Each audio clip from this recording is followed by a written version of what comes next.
In this video, I'm going to give you the answer for this question, and the question is, on average, how often do human skin cells replace themselves? Well, now I give you the answer for this question, and the correct answer for the question is every 2 to 3 weeks. So that is the answer for the question. Hi, thank you so much for watching this video. If you find this video is very useful, you can help this channel to grow by subscribing this channel. Please this subscribe button and don't forget to like this video. And if you find this video is not really good, or you don't really like this video, or you kind of feel that it's a little bit offensive or something like that, you can click this one, dislike button. You can do that anyway.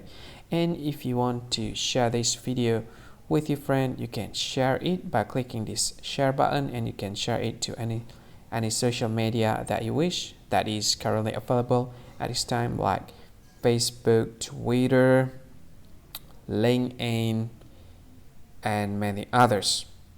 Right? And if you want to add this video to your playlist, you can click this one. You can watch this video later, and you can find more options by clicking these 3 dots.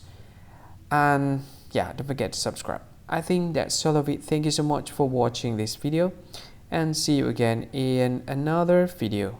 Bye bye. See you again.